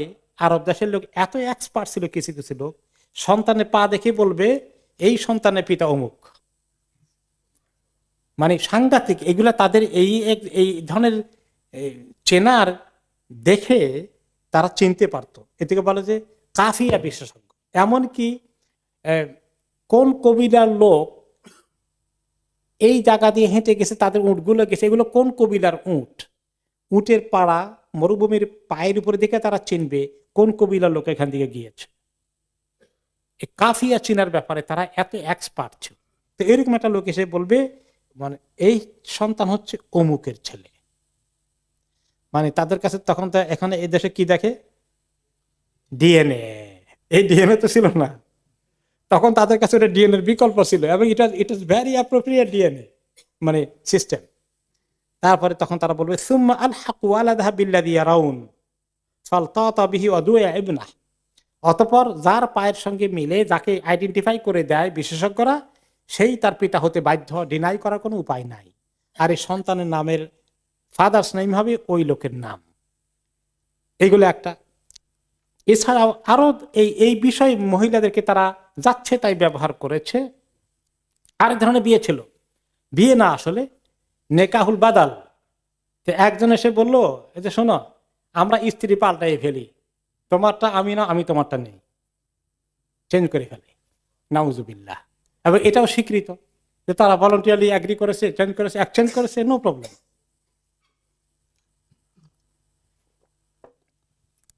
আরেক ধরনের ছিল নেকাহ শেখার। এক কাজ করো, আমার বিয়েকে, আমার বোনকে তোমার কাছে বিয়ে দেয়া, তোমার বোনকে আমার কাছে বিয়ে দিবা, কোনো মহারানা না, এটাই মহারানা। এটাকে বলে নেকাহ শেখার। সব ইসলাম এগুলোকে বাতিল করে দিয়েছে।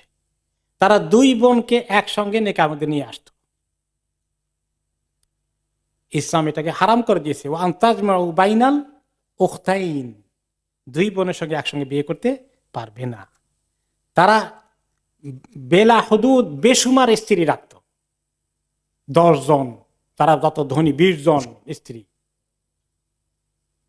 এখনো আফ্রিকার কোন কোন কবিলায় গেলে অমুসলিম সম্প্রদায়ের মধ্যে আপনি পাবেন বড় বড় কবিলার লিডার, যে তার প্রায় 5-7 জন আছে।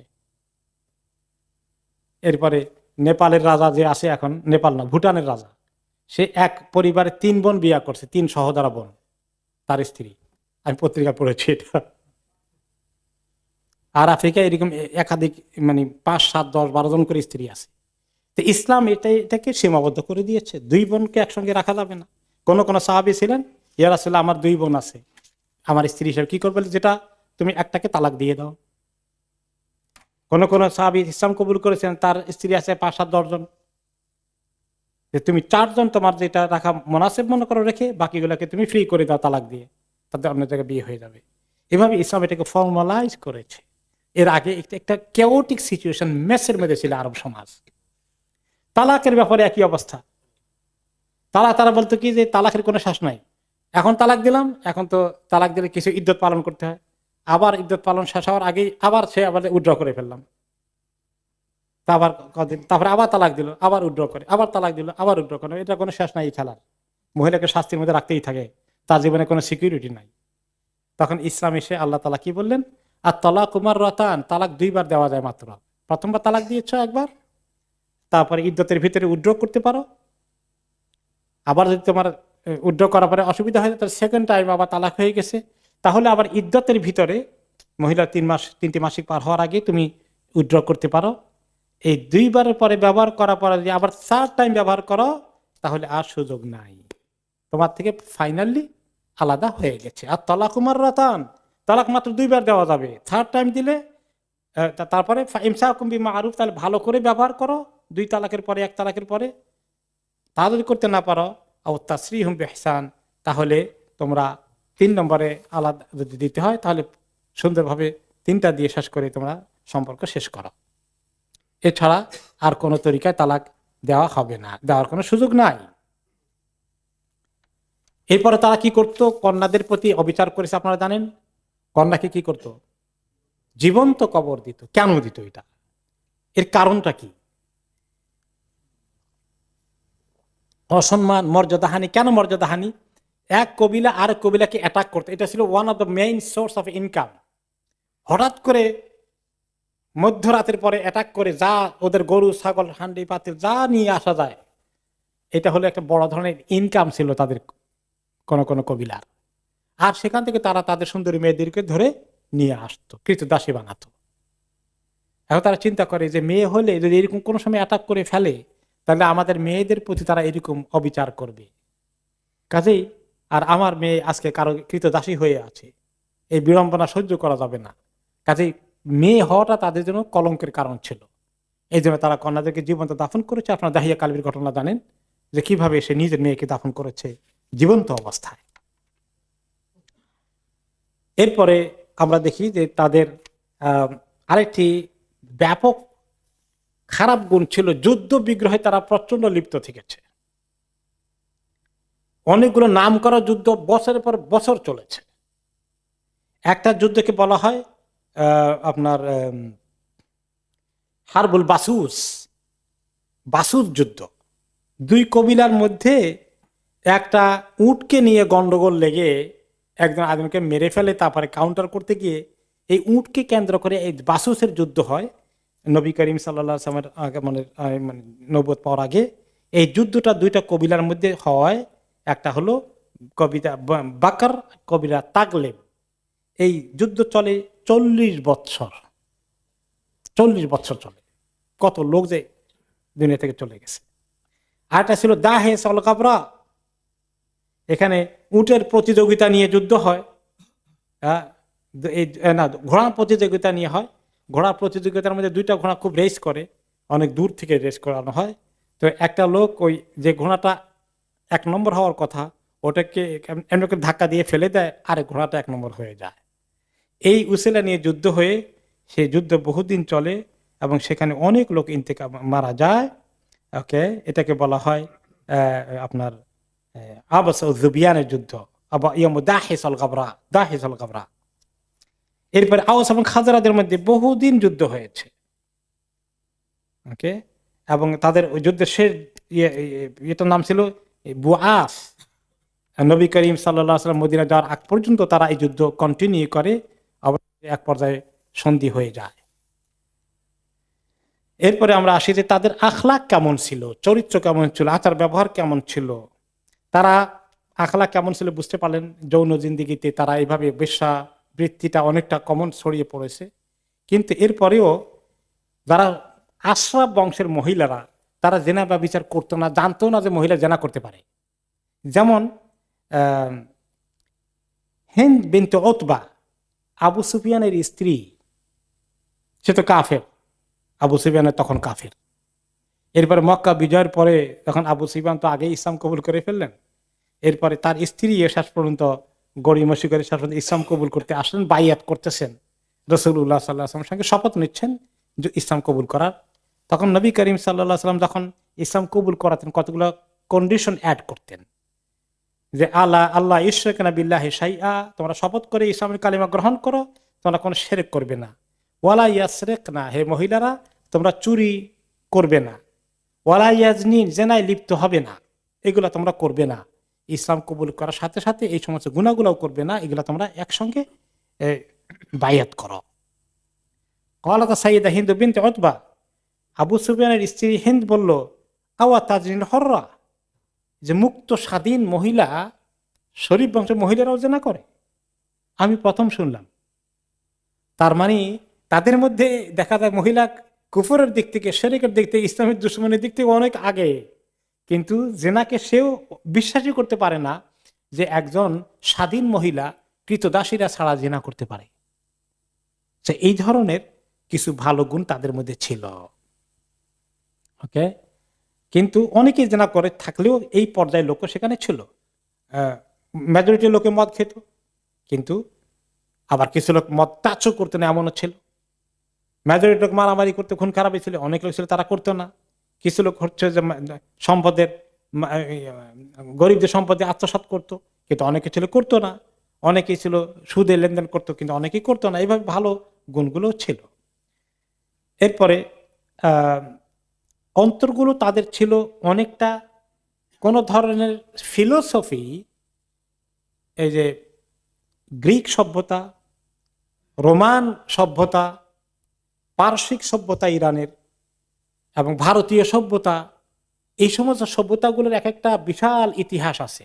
তাদের শিল্প, সাহিত্য, সংস্কৃতি এবং তাদের বিভিন্ন ফিলোসফি, দর্শন অনেকগুলো আছে। আরবদের কাছে এগুলো কিছুই ছিল না, গান বাজনা টুকটাক এগুলো আছে। কিন্তু একটা শিল্প, সাহিত্য যেগুলো তাদেরকে তাদের একটা বিশাল মানে দর্শন নিয়ে ধরে থাকার মতো এগুলো ছিল না। আরবরা ছিল মোর কি বলা যায়, মোর নিউট্রাল অনেক দিক থেকে। খালি একটু শয়তানের ইয়েতে পড়ে কুমন্ত্রণায় তারা শিরক করেছে, আর জেনা ব্যভিচারে অনেকে লিপ্ত হয়ে পড়েছে। কিন্তু বড় ধরনের দর্শনকে ধরে একটা সোসাইটি গড়ে ওঠা, এগুলো এই জাতীয় কোনো সংস্কৃতি তাদের কাছে এভাবে ছিল না, যার ফলে তারা অনেকটা নিউট্রাল ছিল। এবং ইসলামের দাওয়াতটা যখন তাদের কাছে ঠিক মতো পৌঁছানো গেছে, তখন তারা মেজরিটি লোকেরা কি করেছে, গ্রহণ করেছে, ভালো লোকগুলোকে অ্যাকসেপ্ট করে ফেলেছে। কিন্তু অন্যান্য যেখানে সাংঘাতিকভাবে তাদের নিজস্ব দর্শন, তাদের বিশাল সংস্কৃতির ইতিহাস আছে, তারা কিন্তু অনেক ফাইট করেছে, সহজে কবুল করতে চায়নি। তো এটা একটা আরবদের ভালো জিনিস ছিল যে তারা অনেকটা রেডি ছিল, মনে হয় মাইন্ডের মধ্যে খুব বেশি কিছু নাই, উল্টাপাল্টা সেরেকটা থেকে সরাই দিতে পারলে ইসলাম ঢুকার কাজটা কিন্তু অনেক সহজ ছিল। ভ্যারি লেইম্যান টাইপের পিপল। শোনেন, আমাদের গ্রামের বা দেশের যারা কোনো কোনো সময় কম শিক্ষিত বা অর্ধশিক্ষিত বা কম শিক্ষিত, খুব বেশি মানে একেবারে কি বলে এটাকে, ধোকাবাজি জানে না, সরল মানুষ, সরল মনা, ঠিক কিনা? আর যারা শহুরে মানুষ, তাদের ভিতরে প্যাসপুস বেশি, অনেক ঘোর প্যাস শিখে তারা জানে ঘুষ কেমনে খাইতে হবে, কোনখানে টাকা মারতে হবে, এগুলো অনেক কিছু জানে। তো আরবদের অবস্থা ছিল তারা ভেরি সিম্পল মাইন্ডেড ছিল। যদি ইসলামটা মাথায় ঢুকানো দেওয়া গেছে, এটার জন্য তারা পাগল হয়ে গেছে। তো এটা একটা পজিটিভ এরিয়া ছিল যে আরব দেশে ইসলামকে আল্লাহ তাআলা এই জন্য চুজ করেছেন। আরো কিছু গুণ ছিল, তারা ছিল সাংঘাতিক দানশীল পর্যায়ের। হাতেম তাইর নাম শুনেছেন? হ্যাঁ, আরব দেশেই ছিল হাতেম তাই। পৃথিবীতে অন্য কোনো ইরানি সভ্যতায়, রোমান সভ্যতায়, গ্রিক সভ্যতায়, ভারতীয় সভ্যতায় এরকম কোনো এত বড় মানে দানশীল ব্যক্তির পরিচয় পাওয়া যায় না তাদের ইতিহাসের মধ্যে। এমন হয়েছে যে মেহমান এসেছে, এখন কিচ্ছু নাই, একটা মাত্র উট আছে, তার নিজের যানবাহন, ওইটাকে জবাই করে দিয়েছে। এবং আরবদের কবিতা আমাদেরকে অনেক পড়তে হয়েছে। কবিতার বিষয় ছিল দুইটা, একটা ছিল প্রেম গাথা, আর একটা ছিল আপনার ওই এই যে মেহমানদারি, দেওয়ানুল হেমাসা তারা পড়েছেন, ওলাদিয়াফ আদিয়াফ। এই মেহমানদারি ছিল বিশাল একটা মানে তাদের সাংঘাতিক, এর জন্য অনেক স্যাক্রিফাইস তারা করে ফেলেছে খাবার দাবার খেতে। এটা ইব্রাহিম আলাইহিস সালাম থেকে পেয়েছেন। ইব্রাহিম আলাইহিস সালাম বসে থাকতেন, কোনো মেহমান না আসলে তিনি লাঞ্চ করতেন না, লাঞ্চ রেডি করে বসে থাকতেন। মানুষ পেয়ে গেলে ধরে নিয়ে বাড়ি একসঙ্গে বসে খেতেন, একলা খেতেন না। তো এই জিনিসটা তারা পেয়েছে। এবং তাদের লেখাপড়া ঠিকই আছে, স্কুল কলেজে মাদ্রাসা এগুলো নাই, কিন্তু তারা সাহিত্য চর্চা এমন করা করেছে, ভাষা চর্চা এমন করা করেছে, তাদের মুখস্থ শক্তি ছিল সাংঘাতিক। তাদের বংশ বুনিয়াদ এক গোষ্ঠী থেকে মানে 14 বংশ, 20, 25, 30 বংশ উপরের দিকে বহু বংশ মুখস্থ আছে। আমি আপনি কয়টা মুখস্থ আছে? আমি আমার নিজের নাম তো জানি, বাবার নামও জানি, দাদার নামও জানি, দাদার পরে 4 নম্বর জনের নাম জানি, আর কোনটাও জানি না। আপনারা কে কে জানেন এর চেয়ে বেশি? আপনি কতদূর পর্যন্ত জানেন? হ্যাঁ, 7 পর্যন্ত জানেন। মাশাআল্লাহ, এটা একদম পাওয়া গেছে 7 পর্যন্ত জানে। তারা 20, 50, 100 পর্যন্ত জানে, একদম মুখস্থ ঠোঁটস্থ আছে। রাসূলুল্লাহ সাল্লাল্লাহু আলাইহি সাল্লাম তিনি আদনান পর্যন্ত জানছেন, অনেকগুলা তিনি নিজে জানছেন। এবং আমার সঙ্গে লেখাপড়া করেছে সৌদি আরবে, সে বলছে যে সে তার গোষ্ঠী আদনান পর্যন্ত জানে। মানে এত লম্বা ইতিহাস তারা, এদের মধ্যে মুখস্থ শক্তি সাংঘাতিক ছিল। ভাষা এমন ছিল যে মধুর নাম আরবে মধু, আমরা বাংলায় মধু, এই মধু থেকে আমরা মাধবী বলি, তাই না? আরেকটি শব্দ পাওয়া গেছে মধু থেকে। আর কি আছে? তাদের কাছে মধুর শব্দ আছে 80টা। শিয়াল পাওয়া যায় অনেক মরুভূমিতে, যে জিনিস যে দেশে বেশি পাওয়া যায় ওইটার নাম বেশি। শিয়ালের 200টা নাম আছে আরবিতে। আর সিংহ কোন কোন এলাকায় পাওয়া যায়, সিংহের 5টা নাম আছে, এই 500 নাম আছে। উটের নাম আছে 1000, মানে 1000 শব্দ দিয়ে উট তারা বলতে পারে। এরকম তরবারি নাম অনেক যুদ্ধ করেছে, তরবারি নাম অনেক বেশি আছে। তরবারির নাম আছে প্রায় 4000-এর মতো। এইভাবে তাদের এই যে এতগুলো মুখস্থ রাখে, এগুলোর জন্য কেমন স্মরণ শক্তি দরকার, এগুলো ওদের মধ্যে ছিল, পৃথিবীর কোনো জাতির মধ্যে তখন ছিল না। এই জন্য আল্লাহ তাআলা ওদেরকে চুজ করেছেন ওই জায়গায় রসুল পাঠাতে, এবং তারা কোরআনকে মুখস্থ করেছে। রাসূলুল্লাহ সাল্লাল্লাহু আলাইহি ওয়াসাল্লাম লক্ষ লক্ষ হাদিস পরে মুখস্থ করেছেন ওই আরবের গোষ্ঠী। তাদের ভেরি শার্প মেমোরি। এই যে খেজুরের অনেক নাম আছে, খেজুর তো আমাদের দেশে একটাই নাম, আর এদের কাছে একটা ডেট। তাদের কাছে খেজুর, মনে করেন যখন আদা পাকা হয়, ওই একটু হলুদ রঙের খেজুর পাওয়া না, দেখছেন না, শক্ত কসকসে একটু, এটার নাম হলো বালাহ। এরপরে যখন আরো পেকে যায়, রসে টলটল হয়ে যায়, নরম, এটাকে বলে রোতাব। এরপরে যখন আপনার এই যে এখন নর্মাল খেজুর হিসেবে শুকনো, মানে মোটামুটি পেকে টাইট হয়ে গেছে, একেবারে লুজ থাকে নাই, একটু টাইট হয়েছে, এগুলোকে বলে তামর। এইভাবে করে তাদের প্রচুর নাম এই খেজুরের আছে। হ্যাঁ, এরপরে তারা খুব বীরত্ব তাদের মধ্যে অনেক ছিল, বীর পুরুষ। এবং এটা দেখা যায় তারা প্রত্যেক যুদ্ধ হওয়ার আগে বলতো যে দুই কবিরা যুদ্ধ করবে। এখন যুদ্ধের আগে দুইজন আসবে যে আমার সঙ্গে কে পার্সোনালি মোকাবিলা করো, ওই দিক থেকে আসো। এবং এই তরিকাকে স্বয়ং রাসূলুল্লাহ সাল্লাল্লাহু আলাইহি ওয়াসাল্লাম ব্যবহার করেছেন বদর যুদ্ধে, যে তারা আসছে যে তোমাদেরকে চ্যালেঞ্জ করি, সাহস আছে আমার মোকাবিলা করতে। তারা একজন আসছিল, তাদের মোকাবিলা এক সাহাবী গিয়েছেন।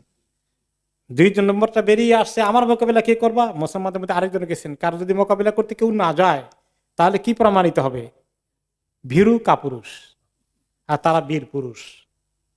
তো এই জন্য তারা এইভাবে, তারা জানে যে আমরা 2 জন বের হলাম দুই দিক থেকে, একজন মরবো আরেকজন বাঁচবো, সাক্ষাৎ ফাইট করতেছে 1 to 1। এইভাবে তারা নিজেরা মৃত্যুকে মোকাবিলা করার মতো সাহস তাদের আছে। ভ্যারি যোদ্ধা, ভ্যারি, মানে কি বলা যায়, অসম্ভব সাহসী তারা। ওকে, এরপরে কেউ যদি তাদের কাছে সাহায্য চাইতো, আসে তাকে আশ্রয় দিয়েছে, কোনো দিন সে এখান থেকে হাত গুটাই নিবে না, মরলে মরতে হবে।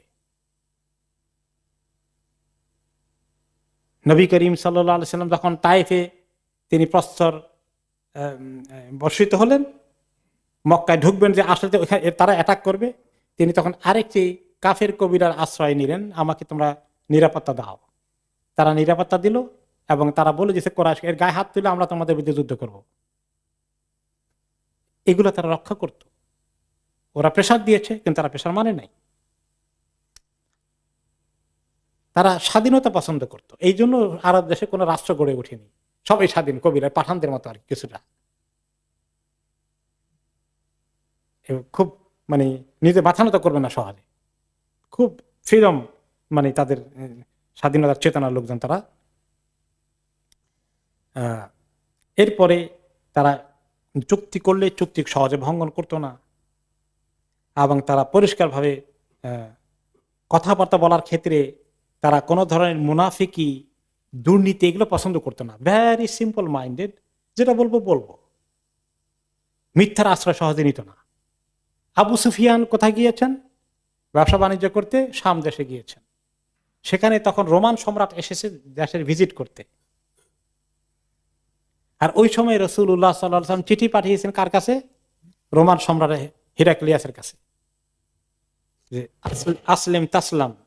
মদিনা থেকে চিঠি গিয়েছে যে তুমি ইসলাম কবুল করো, আল্লাহ তাআলা তোমাকে ঠিক রাখবেন, তোমাকে, তোমার সাম্রাজ্যও ঠিক থাকবে, আমরা তোমার সাম্রাজ্যে কোনো হাত দেব না, আল্লাহ তোমাকে আরো বাড়িয়ে দিবেন তুমি ইসলাম কবুল করলে। একটা তার কাহিনী আপনারা জানেন।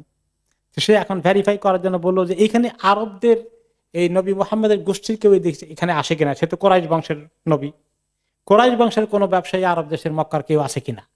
ওই সময় আবু সুফিয়ান কোথায়? শাম দেশে। কি জন্য গিয়েছেন? সে ব্যবসা বাণিজ্যের মালপত্র বিশাল ইম্পোর্ট করতে গিয়েছেন। তাকে ধরে নেওয়া হলো যে সে one of the leaders, he is even, তার সঙ্গে মোহাম্মদের সম্পর্কও আছে, তারা তো একই গোষ্ঠীর লোক। ওনাকে ধরে নিয়ে আসালো। তো সে এখানে তাকে জিজ্ঞাসা করলো, মোহাম্মদ সাল্লাল্লাহু আলাইহি ওয়াসাল্লাম সবকে অনেকগুলো প্রশ্ন করেছে, তিনি কেমন, কোন পরিবার থেকে এসেছেন, তার দাওয়াত কোন লোকেরা গ্রহণ করে, এইভাবে অনেকগুলো প্রশ্ন। এখন সে প্রশ্ন করে কারণ ওই রোমান সম্রাট জানে যে আখিরি নবীর লক্ষণ কি কি হবে, এগুলো সব বাইবেলে ছিল। এখন আবু সুফিয়ান চিন্তা করছে যে আমি সত্য সত্য কথা বলি, লোকটা সত্যবাদী কিনা, আল আমিন কিনা, এখন নাকি মিথ্যা কথা বলেছে কোনো সময়। এখন আবু সুফিয়ান তো জানে নবী মুহাম্মদ সাল্লাল্লাহু আলাইহি ওয়াসাল্লাম কখনো মিথ্যা কথা বলেননি। তো এরকম এক একটা প্রশ্ন করেছে, সে সবগুলো হক জবাব দিচ্ছে। এখন সে কিন্তু আবু সুফিয়ানের তো কষ্ট, আমি তো সব হক বলছি, সব তো মুহাম্মদের পক্ষে যাচ্ছে। এখন আমি তো কিছু বলা দরকার যা তার বিপক্ষে যায়, এখন কি বলবো? এখন বলে তো মিথ্যা বলতে হয়। বলে যে লাউলাল হায়া উ আনিয়াসিরু আলাইয়া কাযিবান লাকাযিবতু আনহু। আমার এত কষ্ট হয়েছে, সব সত্য কথা বলতে হয়েছে, আমি মিথ্যা বলতে চেয়েছিলাম, কিন্তু একটা লজ্জা শরম আমাকে আটকিয়ে দিয়েছে। আমার সঙ্গে আমার সঙ্গীদের মধ্যে অনেক অনুচর যারা বাহিনী এসেছে, তারা বলবে দেখো আবু সুফিয়ান এত বড় লিডার, ওইখানে মিথ্যা কথা বলে ফেলেছে, এই বদনাম রুটে যাবে। এই বদনাম কি তারা এত ভয় করত? মিথ্যা কথা বলতো না সহজে। আর আমাদের এই জমানার শাসকদের খবর কি? হ্যাঁ হ্যাঁ, মিথ্যা কথা বলতে এত ভালো পান ওনারা, মাশাআল্লাহ। Okay. এরপরে তাদের আরেকটি বড় গুণ ছিল, তার প্রচন্ড কষ্ট সহিষ্ণু ছিল, অনেক কিছু তারা বরদাস্ত করতে পারত। কারণ হলো যে তাদের খাবার দাবার ছিল ভেরি সিম্পল, খেজুর আর পানি অনেক সময় খেতে হতো। আর যদি খেত, তারা খাওয়ার পরিমাণ তারা কম খেত, পরিশ্রম বেশি করতে পারত, শরীর শারীরিকভাবে অনেক মজবুতি তাদের ছিল, অনেক কষ্ট বরদাস্ত করতে পারতেন তারা। গরম ঠান্ডা কি কি যখন গরম পড়ে, কেমন গরম পড়ে আরব দেশে, এখন তো এয়ার কন্ডিশনার আছে, তখন কোন কন্ডিশন ছিল? ভেরি ব্যাড কন্ডিশন ছিল, হট কন্ডিশন ছিল অনলি। তারা এখানে সার্ভাইভ করেছে। আর যখন কোন কোন সময় মরুভূমিতে আপনি থাকবেন, বেদুইনদের এলাকায়, যখন রাতের বেলা শীত পড়ে, কেমন শীত পড়ে জানেন? এখানে শীত বরদাস্ত করা যায়, সেখানে শীত আরো কঠিন হয়ে যায়। এরপরে এক দেশ থেকে আরেক দেশে কত দূরে জার্নি করতে হতো, গাছপালা নাই, কি অবস্থায় তারা বসবাস করেছে সেখানে। এর কারণে তাদের শারীরিক শক্তিও আল্লাহ তাআলা অনেক দিয়েছেন। এই সমস্ত অনেকগুলো গুণ, ফিজিক্যাল এবং মৌলিক কতগুলো গুণ তাদের ছিল, যেগুলোকে পৃথিবীর ওই সময়ের মধ্যে অনেক দিক থেকে সবচেয়ে ভালো লোক হিসাবে পাওয়া যায় তাদের মধ্যে তখন। যদিও আইয়ামে জাহিলিয়াত শুধু আরব দেশের মধ্যে সীমাবদ্ধ ছিল না, সারা পৃথিবীতে তখন আইয়ামে জাহিলিয়াত চলছে। কিন্তু অন্যদের যে নিউট্রাল মেন্টালিটি নাই, তাদের যে করাপশন আছে, তারা যে বিভিন্ন রকমের ফিলোসফিতে, দর্শনে নিজের মন মগজে ঢুকিয়েছে, আরবদের এগুলো ছিল না। তাদের বীরত্বের গুণ ছিল, তারা ভয় ভীতিকে তোয়াক্কা করতো না, তারা গরম ঠান্ডা সহ্য করতে পারতো, তারা কষ্ট করতে পারতো, তাদের স্মরণ শক্তি বেশি ছিল। এই সমস্ত ভালো ভালো গুণগুলো, ফিজিক্যালি তারা অনেক ফিট ছিলেন। মরুভূমিতে তারা বসবাস করে, কোনো আর্টিফিশিয়াল লাইফ নেই, সব প্রকৃতির সঙ্গে যুদ্ধ করে বেঁচে থাকতে হয়। মানে এক একটা মানে জেনুইন জিনিস আর কি, শরীরের ভিতরে যা কিছু আছে। তারা আমাদের তো মাশাআল্লাহ ফার্মে মুরগির মতন হয়ে যাচ্ছে দিন দিন, সব আর্টিফিশিয়াল চলতেছে। তো এই যে শক্তি শারীরিক ভাবে মানসিক ভাবে দেওয়ার অনেকটা pure comparing to the other Nations, এই কারণে আল্লাহ তাআলা তাদেরকে পছন্দ করেছেন। এই জাতি নবী মুহাম্মদ সাল্লাল্লাহু আলাইহি ওয়াসাল্লামের সাহাবী হওয়ার উপযুক্ত জাতি। এই জন্য অনেক উলামায়ে কেরাম বলেছেন কানাত হাদিহিল ফাদাইল ওয়াল আখলাকুল হামিদা, এই সমস্ত গুণাবলীগুলো, সুন্দর সুন্দর অনেকগুলো মৌলিক গুণাবলী তাদের মধ্যে ছিল, যেগুলা ইসলাম এসে তাদেরকে যখন ইসলাম ধরে ফেলেছে, তখন তাদের মধ্যে এমন চেঞ্জ হয়েছে, তারা যেমন ডিস্ট্রাকটিভ ছিল, এখন ভেরি কনস্ট্রাকটিভ হয়ে গেছে। ইসলামের জন্য এটা দরকার ছিল। এই জন্যই আল্লাহ তাআলা তাদেরকে দিয়ে অনেক ভালো কাজ নিয়েছেন। তারা নবী করিম সাল্লাল্লাহু আলাইহি ওয়াসাল্লামের সাহাবী হওয়ার উপযুক্ত পজিশনে তারা ছিলেন। যে গুণটা ছিল না রোমান জাতির, পারসিক জাতির, ভারতীয় উপমহাদেশের লোকদের এই কোয়ালিটি ছিল না, আরবদের এই মৌলিক কোয়ালিটি ছিল, যে কোয়ালিটিটা দিয়ে নবী করিম সাল্লাল্লাহু আলাইহি ওয়াসাল্লামকে হেল্প করা দরকার ছিল। ওই সমাজের, পৃথিবীর ওই সোসাইটির সভ্যতার মধ্যে আরব দেশকে আল্লাহ বাছাই করলেন, এবং পৃথিবীর তার পাশে তখন কি ধরনের অন্ধকার জাহেলিয়াত ছিল তার কিছু আমরা এই বিভিন্ন বর্ণনা পেলাম। এই পরিস্থিতিতে আল্লাহ তাআলা নবী করিম সাল্লাল্লাহু আলাইহি ওয়াসাল্লামকে দুনিয়াতে পাঠানোর সিদ্ধান্ত নিয়েছেন। তিনি যখন দুনিয়াতে আসেন, তখন কয়েকটি ঘটনা ঘটে, বড় বড় কয়েকটি ঘটনা ঘটে। সেই ঘটনাগুলো আমরা আগে আলোচনা করব ভূমিকার শেষ পর্যায়ে, আশা করি ইনশাআল্লাহ আগামী সেশনে।